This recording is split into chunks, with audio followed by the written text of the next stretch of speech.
Joining us now is Waukee Northwest coach Kopatich, and looking to start a new season here, coach. And I know every year in high school you have guys that graduate, guys that move in and out. And let's talk a little bit about that coming into fall camp.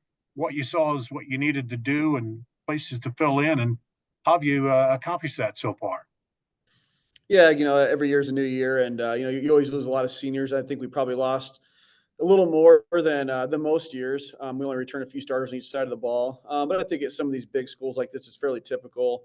You're usually pretty senior heavy. Kids kind of have to pay their dues. So we're replacing a lot, but that's what the work is for in the off season. We had a good we had a good off season throughout the winter and spring, and then had a really good summer and had a good fall camp. I think the players are working hard and have put a lot of the necessary work in, and we'll see how it all plays out on Friday night versus Johnston. I know offensively is quarterback one of those spots you need to fill, and one where you see working hardest at and looking to find somebody to fill that spot. Yeah, we had three kids. We had three, really good quarterbacks. Probably the best quarterback room we've had, even going back to all my years in Waukee, as far as just having three quarterbacks that were that solid. So we had a good competition.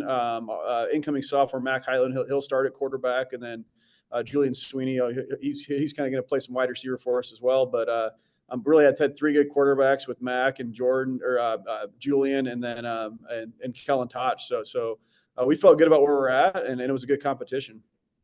Then defensively, you kind of had a stout defense and got some of those guys returning right. And so what do you see out of them this year? Yeah, I mean, we lost two All-State linebackers in Harry Line and Chase Lamb. So that was always a big loss. But we're returning a couple of defensive linemen, a couple of kids in the secondary. So, we still had a lot to replace on defense. We hope our D-line is going to be good. I think if you have a really good D-line, it really helps your linebackers in secondary. So, I think if our D-line can be good, then I think it's going to really help our entire defense. You always, you start the new year and we talk about new faces and new things, but what's the key thing you're looking for as you get into fall practice? And is it just learning and executing and not making mistakes, those kind of things? Is that what you look for? Well, that's part of it, but I think it's kind of molding the right mindset you need. I mean, when you play in Central Iowa and these teams are really good, I mean, it's such a long season. I think it takes a lot of mental toughness and things like that. So we really preach and how to deal with adversity, because everybody's going to deal with that. Every team is going to have adversity, whether it's injuries or losing a game here or there. So it's kind of how you deal with that, not only throughout the season, but in each individual game.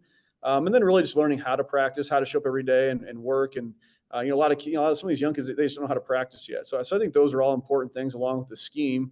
And then just trying to build a team that getting guys in the right spots, and that's always kind of an evolving process.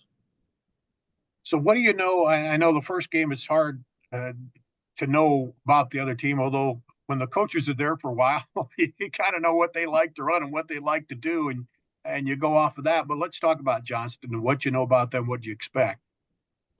Well, I mean, what I know about them is, I mean, they're always good on defense. They're always well coached. I mean, they're a big suburban school, like all these schools out here. They've got a lot of good players. So, I think the thing that probably sets them apart, or I'd say is their strength, is they have a 3-year starter returning at quarterback. I think anytime you got a kid that started 3 years in varsity football, that's a big deal and that's a big advantage. So, that's something obviously we're aware of and have to try to find ways to, to make his life difficult.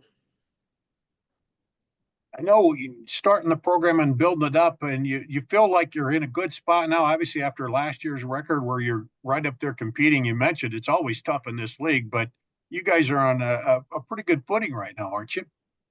Yeah, I mean, we've made the playoffs the last 3 years, and obviously last year we were 7-2, and I think every year we've continued to improve our depth. But like you said, I mean, so many of these games, Central Iowa, they can go either way. I mean, we lost to Johnston last year in a close one, then we beat Valley and Waukee in close ones, and so a lot of these games they can kind of go either way. You can look at Valley the last 2 years; they've been 4-5 and have made the state championship game in the semifinals. So yeah, I mean, it's just there's just a lot of good teams out here. Makes it tougher on the coaches sometimes, but you're out there coaching football, playing football, and having fun, and this is the time of year we always look for, isn't it? Yeah, that's right. Yep. Well, Coach, we appreciate you, as always, taking the time to talk with us and a preview of this game, and good luck to you on Friday night. Thank you. I appreciate it.